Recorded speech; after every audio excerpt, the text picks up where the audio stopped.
Our name is ghosts once you're dead.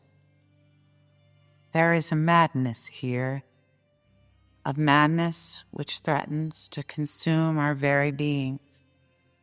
But perhaps within the darkness and delusion of fantasy, will we find our redemption?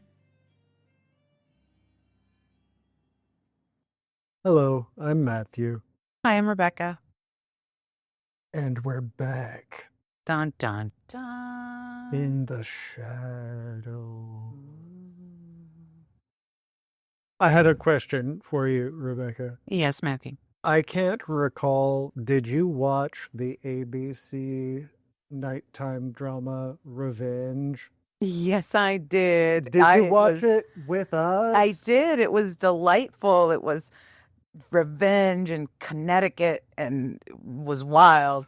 Well, I was trying to sell Trey on watching our stories with us, explaining that as a fan of the 2011 campy ABC drama Revenge, he would also be into Dark Shadows because they are both essentially the same story, which is The Count of Monte Cristo. Yes.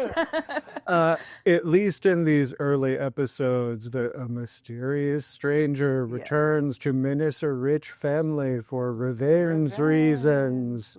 He didn't take the bait, though. I had a whole spiel about how Victoria Grayson is Elizabeth Stoddard and Conrad Grayson is Roger Collins. Yeah, no. And Emily What's-Her-Face is Burke Devlin, but also sort of Victoria Winters. And I guess Charlotte and Nolan are both David. And I don't know who Ashley Revenge was. I seriously want to rewatch that now as a side-by-side comparison because when you mention that, I absolutely see the parallels, and we'll have to work a little harder to get him involved. I'm enjoying it so far, though. Trey is kind of interested, and he likes hearing me and us tell him about it, but he just doesn't have the time to devote. He's like, I'm not watching 1,200 episodes of anything, and you can't make me. I think that's fair, and I do think that we encourage our listeners to follow along with us and leave behind the real world and join us in the fantasy of 1960s Maine and spooky revenge. But we are saving you time, though. If exactly. You don't want to commit to watching 1,200 episodes of anything. You can just listen to how we tell it. We're picking up speed. I was earlier today editing the last episode, and we've got it down to telling you about a 22-minute episode in about 10 minutes. So not too bad. Look at us go. I couldn't remember if you watched Revenge with us or we just lived together at the time and so you would see us watching it. Or... No, I sat down and watched it with you. I may not have watched the whole thing, but I did watch quite a lot of it with you. Well, it's on Hulu, I think. Well, don't give me any other things I need to watch because I'm struggling as it is to carve the time for this, but I am enjoying doing so. So, shall we begin? This week we're covering episodes 16 through 20.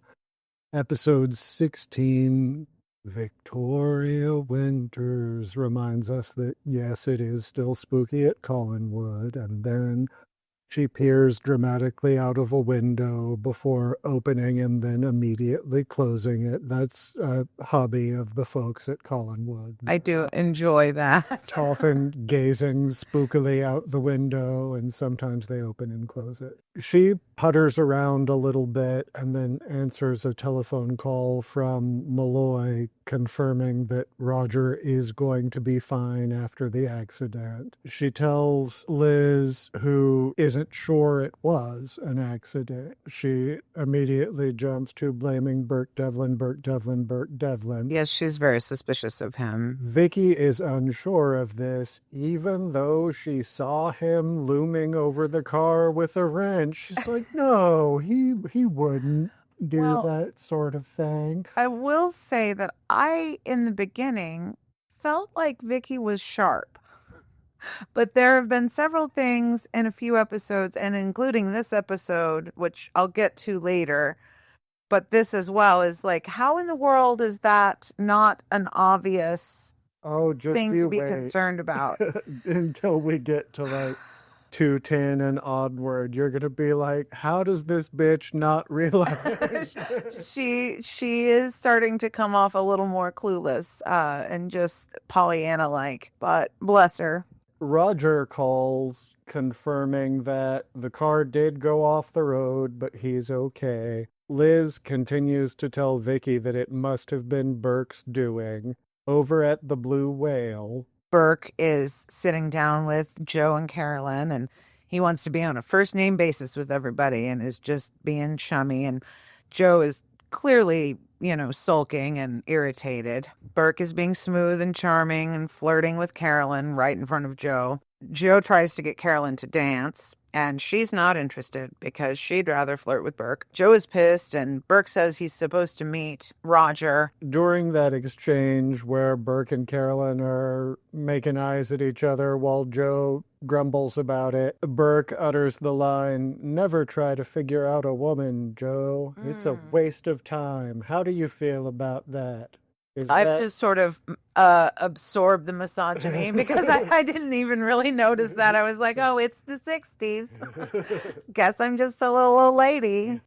I think how I feel about it is that the fact that it didn't really register tells me it's a common sentiment, especially in the 1960s. like you were saying, Burke explains that he's waiting for Roger. Then Joe steps away, I think, to put money in the jukebox. While he's away, Burke is talking up Joe to Carolyn and like, yeah, he seems like a great guy and you should stop trying to bone me and pay attention to your date, maybe. But Carolyn is not interested in She this. very much just like to bone Burke. And she just flirts harder and basically implores Burke to club her over the head, drag her away, and claim her as his own. Yes, she is very into this caveman fantasy. And when Joe comes back, she asks him if he would hit her over the head and drag her out of Collinswood. To which he replies that she would be nuts to want that. And she's visibly disappointed by that answer. She would like somebody to play along with her, and preferably an elder bachelor or uncle. Back at Collinwood, they are in the kitchen, which is filled with plants. Do you have any fun plant identifications for us, I didn't Rebecca? this time. I actually did not notice the plants. Liz is finishing up a phone call with Matthew, and then she and Vicky talk again about the accident that Matthew had on the same road going down the hill years ago. And Liz says a thing which I thought you would flag, which is, "This is no place for young people. It's old and decaying and smells of death." And I wondered if you would reuse your vagina joke.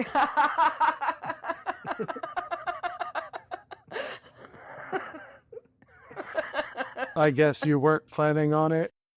Oh, anyway, I'll recover. Liz and Vicky discuss Carolyn, and Liz is being dramatic and worried about her. And then Liz has gone upstairs for something, and Matthew comes in and finds Vicky. Then Liz joins them and asks, when was the last time Matthew serviced Roger's car? And Matthew is defensive about it and confirms that he doesn't like Roger, but he certainly wasn't tampering with his brakes. I don't like Roger, but I wouldn't fuck with his brakes. I mean, he didn't say that verbatim because it's the 1960s, but That's what he was thinking. it was. He was like, fuck that dude, but I'm not a murderer. He tells Liz that the car had just been serviced 2 days prior and the brakes were in perfect working order, so somebody had to have tampered with them. Right. Back at the Blue Whale, Carolyn is up dancing with Joe, and they seem to be having a really good time. And then she just kind of turns around and does a little flirty dance at Burke, like she's giving him a little lap dance from the floor. Did not notice that. And Joe then clearly looks pissed, and then they go sit down because Joe doesn't want to dance anymore, and Carolyn's annoyed. So the song ends, and they sit back down, and Carolyn asks Burke to dance. He says the music is too fast for him. And then Carolyn says, I'll teach you. And then he says, last time you gave a demonstration, Joe punched your partner in the eye. I thought that was funny.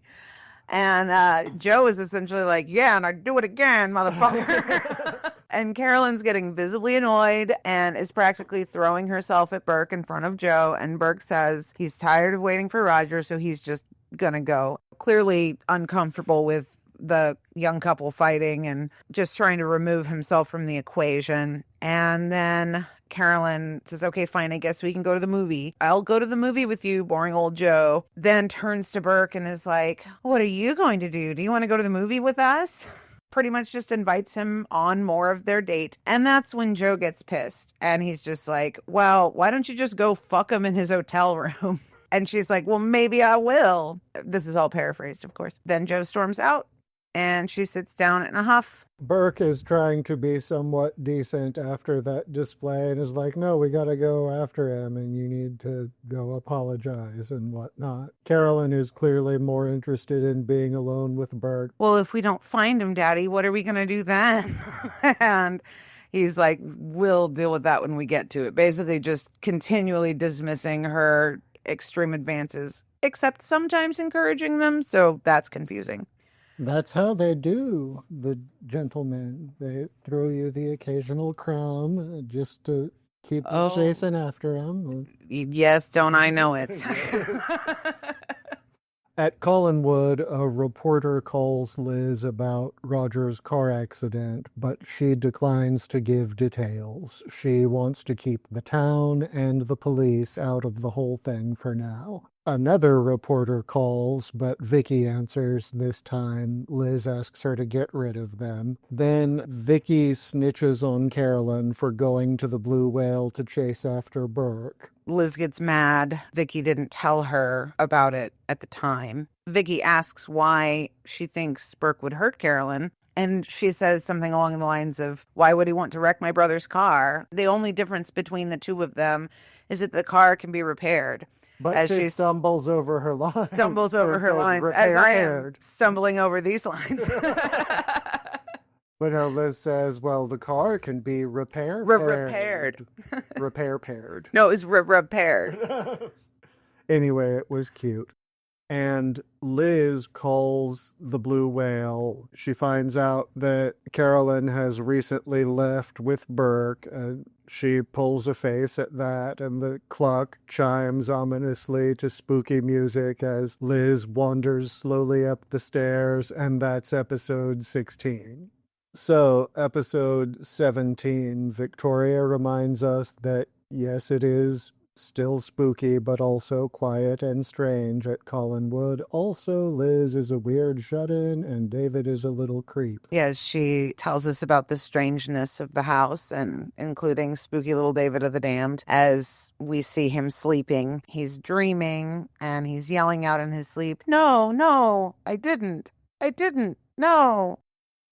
Presumably about cutting his father's brakes. This is still going on, and he starts to kind of sleepwalk, and he goes to climb out the window. Yes. And Liz rushes in and catches him before he climbs out the window and wakes him up. And as he's waking up, David says, I didn't kill him. I didn't mean to kill him. Still, nobody is thinking, oh, maybe David had something to do with this. He did tell everyone loudly several times how much he hates his father and that he wishes he were dead. But yes, it had to have been Burke.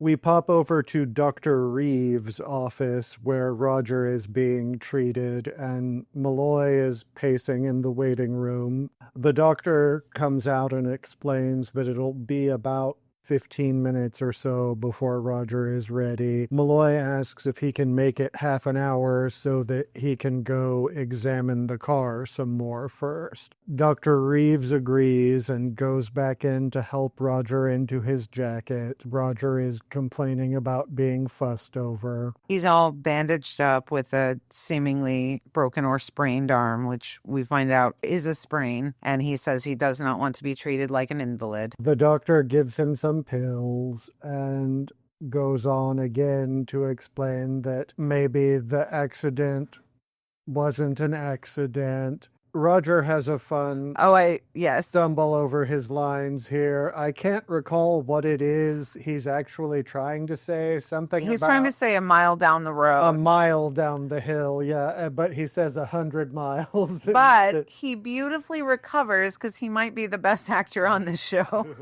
And does an excellent job of covering it up instead of just being all, oh, he's like 100 miles. Felt like 100 miles.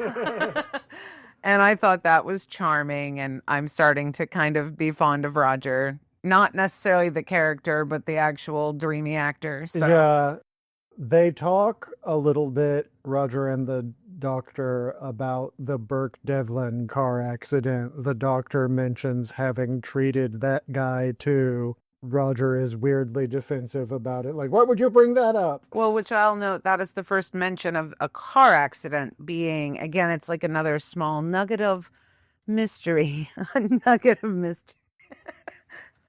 Nugget of That's what mystery. they call your vagina.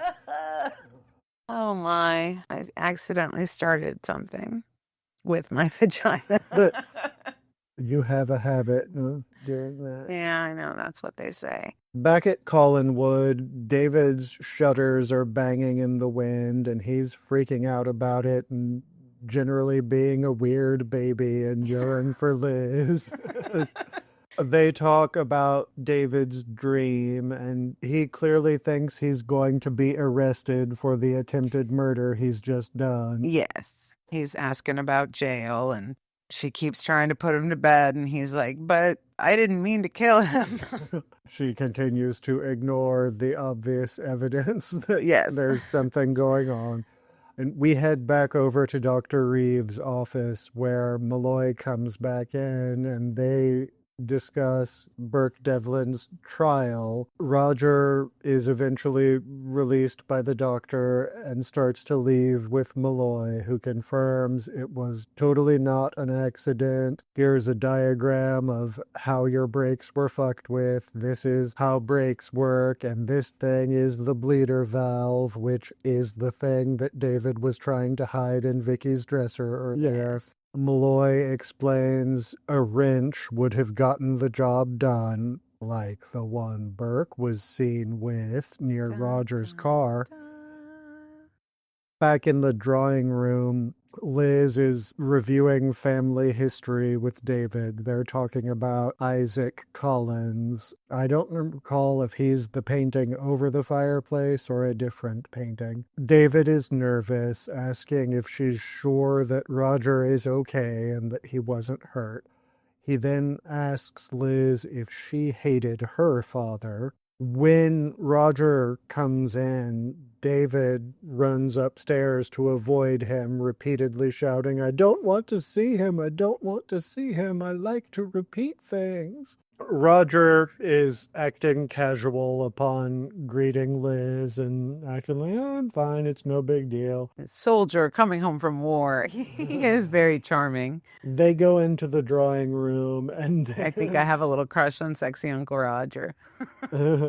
Well, I hate to break it to you, my love, but you are not his type. Oh, that's been a theme in my life. Well, they go into the drawing room and David creeps out of the shadow like Nosferatu. So eavesdrop through the drawing room door where he hears Liz telling Roger about Vicky having seen Burke by the car with the wrench like clue. Roger is convinced that Burke is the culprit. After Liz leaves, he goes on to chat with the painting of Isaac about that. He's talking to his dead relatives. Malloy says goodnight and encourages Roger to leave Vicky alone for the night and he can talk to her in the morning. But of course, after Malloy leaves, Roger creeps creepily up the stairs and like father, like son, David again creeps out of the shadows to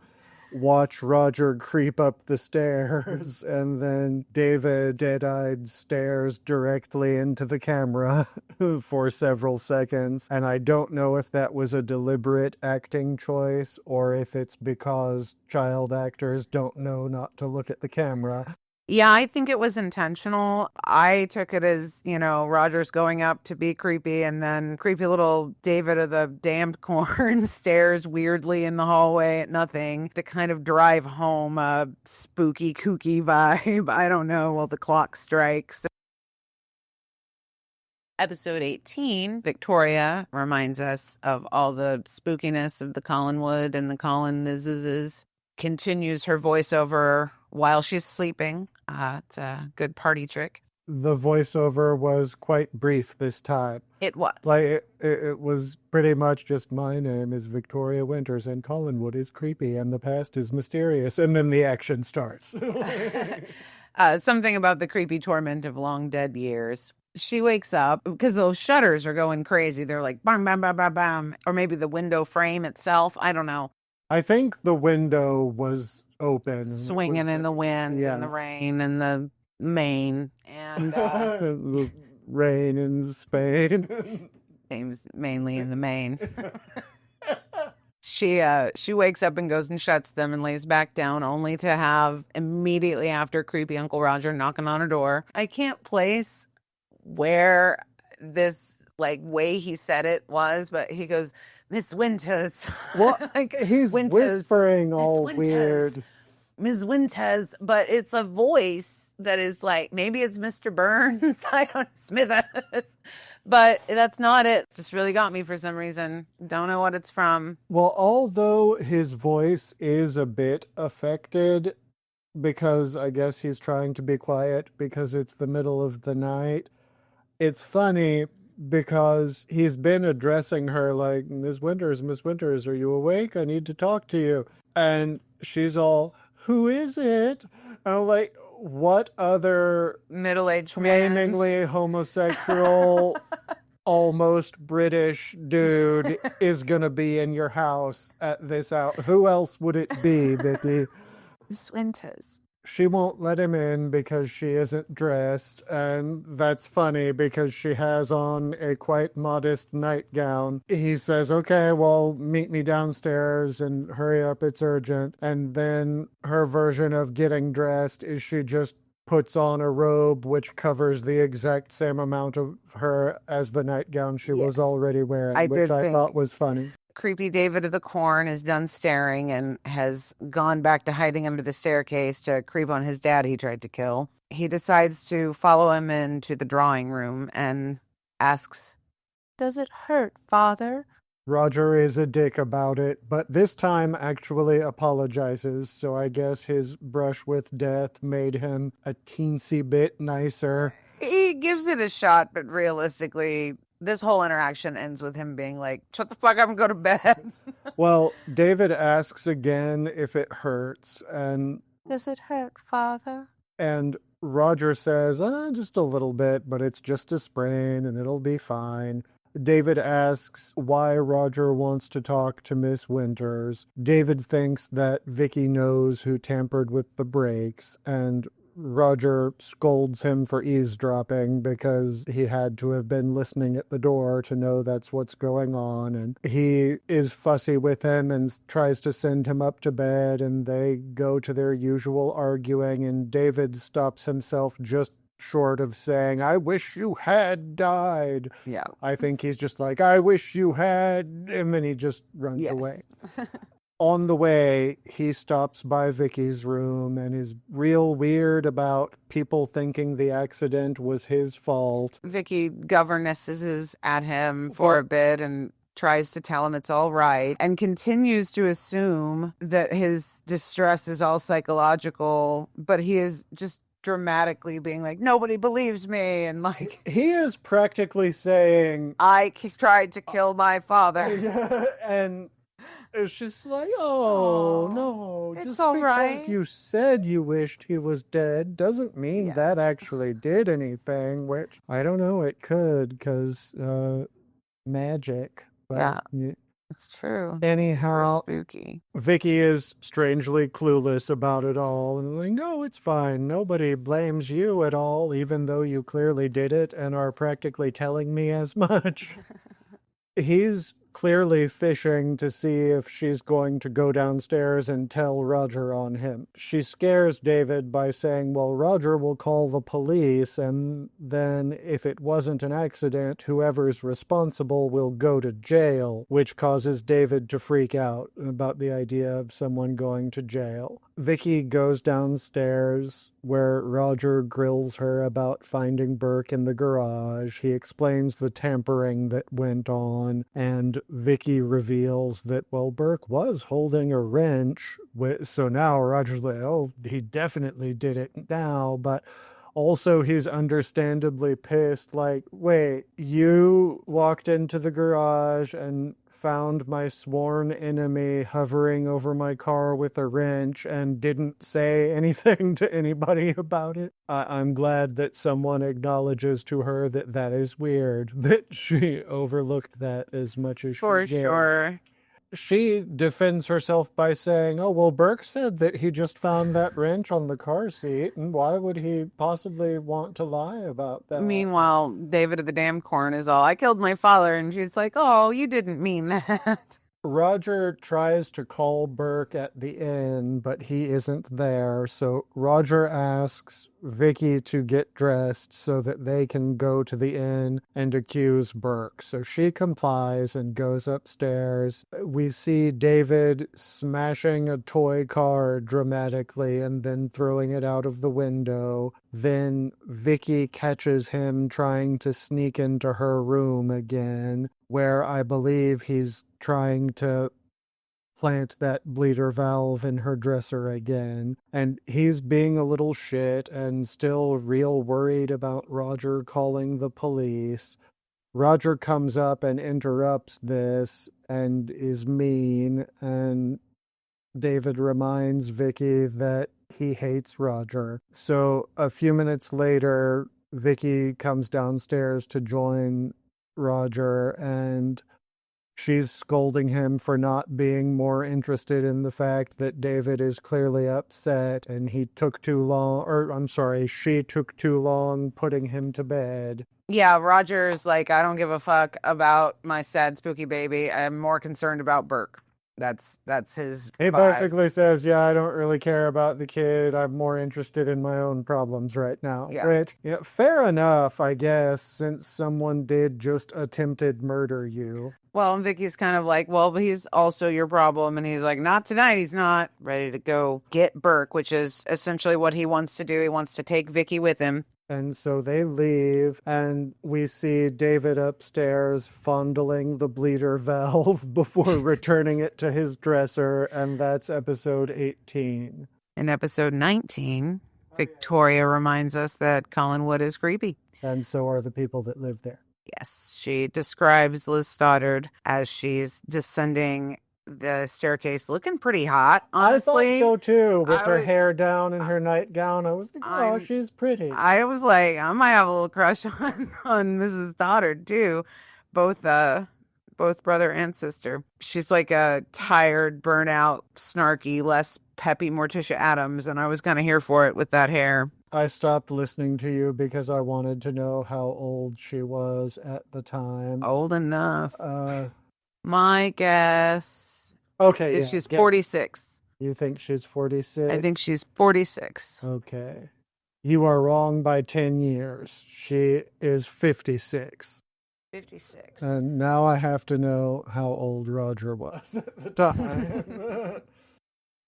Well, anyway, beautiful, dreamy Liz in her nightgown is standing around walking into the drawing room. And Malloy calls and says that Joe has stormed off and left Carolyn with Burke, that he can't find Carolyn. And Liz is panicked. Obviously, her daughter's off with this man who might have killed her brother or tried to kill her brother. Sorry, I keep forgetting Roger isn't dead because of all that. I didn't kill him of creepy David of the Damn Corn. But Anyway, she walks in the foyer and stares at the clock, which begins to chime, and she looks super sad. I phrased that as the clock chimes and Liz paces and does her best to look anguished before the opening title. Yes.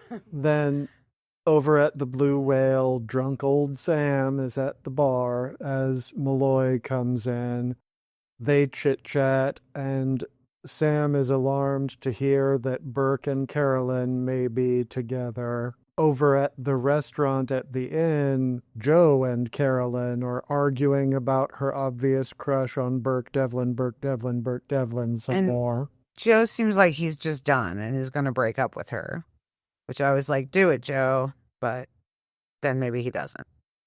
At the Blue Whale, Sam buys Malloy a beer and tries to question him again. He eventually gets it out of Malloy that Roger has been in a car accident that wasn't an accident.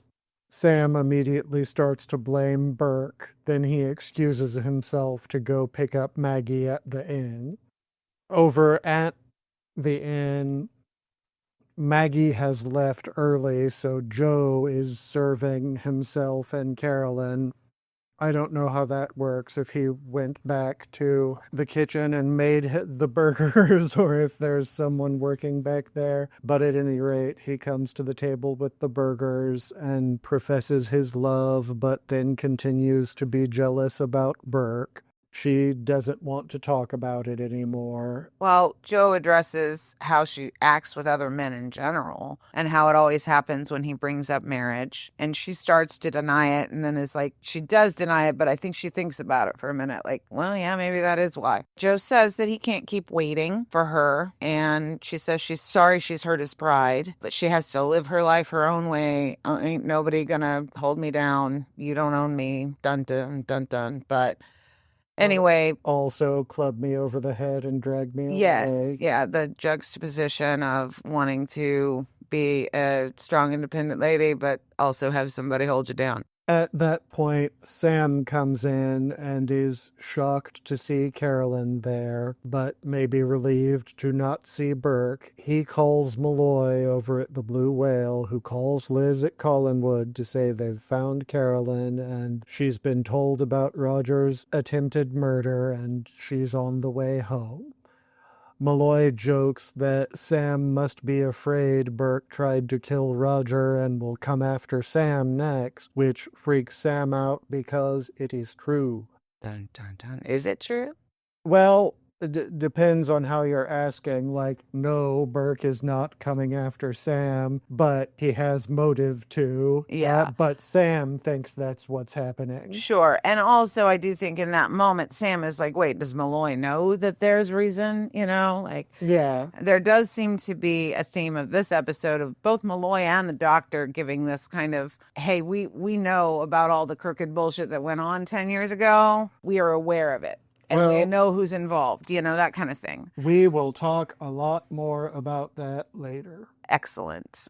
Back at Collinwood, Joe is dropping Carolyn off. She wants to see Roger, but Liz pulls Joe aside to talk to him. They go into the drawing room, and Liz is asking for confirmation that Carolyn was chasing after Burke to the Blue Whale, and he confirms that, and the fact that they argued and Joe had tried to leave. Did you notice when Joe brings Carolyn home and they're standing there at first, the very obvious boom mic shadow on the drawing room door? I have stopped taking notice of that because it happens so frequently. Well, you've watched so much more than I have, but this was my first real notation. I've seen a couple little shadows here and there, like on the edges, but that was my first time of like, oh, wow, that's just like straight up, clearly a dark shadow of a boom mic.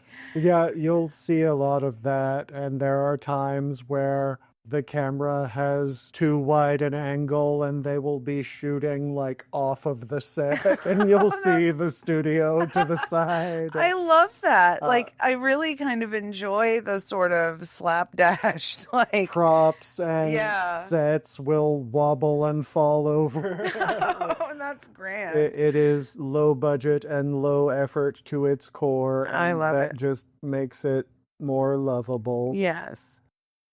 Liz tells Joe that Burke almost murdered Roger. Carolyn comes in and reveals that Roger was not up in his room, so they're worried that Roger has gone to confront Burke. Liz yells at Carolyn for chasing after Burke, and she reveals that Burke caused this not accident. Liz sends Joe away after he confirms that there is an extra car missing from the garage, so clearly Roger has gone after Burke. Liz gives a little bit of backstory of the manslaughter trial where Roger's testimony got Burke convicted, and before being carted off to jail, Burke swore to return and get his revenge on all of them.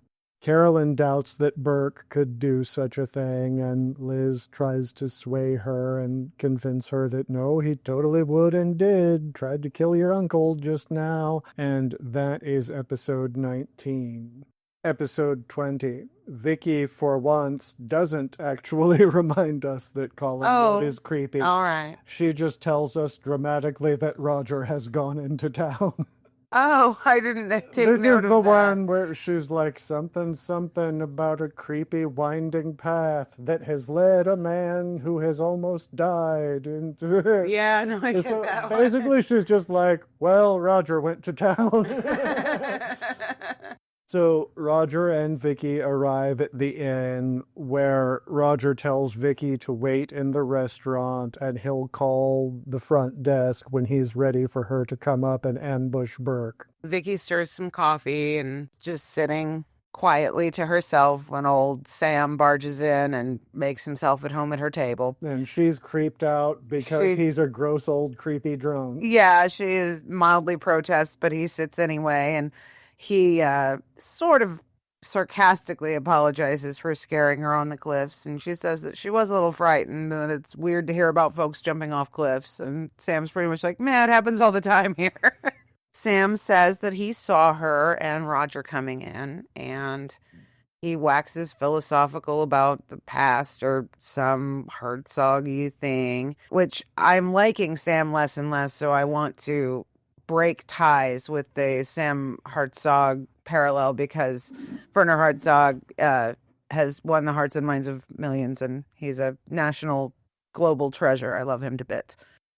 Upstairs, Roger is banging on Burke's door, but when granted entrance, he's coy about the accident and just asks about the business deal that Burke wanted to talk about at the Blue Whale. Burke jokes a bit about, like, what the hell happened to you? You look rough. He says something about, what does he say? You look like you ran into a windmill, I Yes. think. So Burke offers him a drink, and Roger slowly teases out the car tampering accusation while being also a little bit flirty. At the Evanses, Sam arrives just as the phone is ringing. It's the desk clerk from the hotel calling to check on her, and Sam is a dick about it, but Maggie tries to talk him down and reveals that the hotel guy is calling because she had asked him to if she saw her miserable old drunk father. Yes. Also, suddenly Maggie is not a blonde, but has long dark hair, which I actually like better. I wondered if you would notice that Maggie took her wig off. She took her a bad wig off, and now I'm like, oh, Maggie, you're cool. Well, it's so funny that just after 20 episodes, she's like, yeah, I'm not wearing this wig anymore. Yeah, because it was very initially amusing. they put her in the wig because her haircut is pretty similar to Vicky's. Yeah. And that does cause a little confusion. At least it did for me a couple times. Like when you see them from a distance, it is hard to distinguish between them. Yeah, it's long dark hair But- for the both of them now, but Once the show transitions to color, that's not as much of a problem because Vicky has darker brown hair and Maggie's hair is reddish brown. So you can tell them apart again once we get to the color episodes. excellent. But yeah, I was puzzled by the wig reveal. initially. I was like, who is this heifer? Oh, I knew it was her. I was just like, oh, suddenly she has long brown hair, and that's just fine. Everyone's like, oh, okay, Vicky just wear or Nobody says, yeah, hey, nice hair. yeah.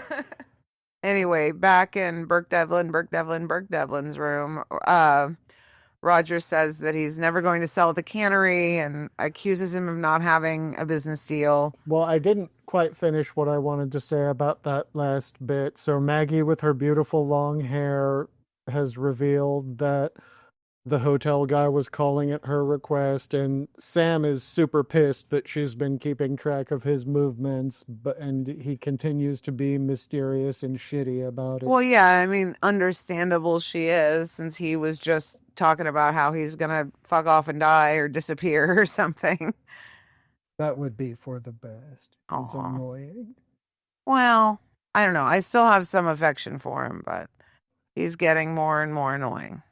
Anyhow, back at the inn, Burke says he was interested in buying the cannery, and that's the business deal he wanted to talk about. Roger does not believe him. He calls him a liar and finally makes the accusation about Burke doing the brake tampering.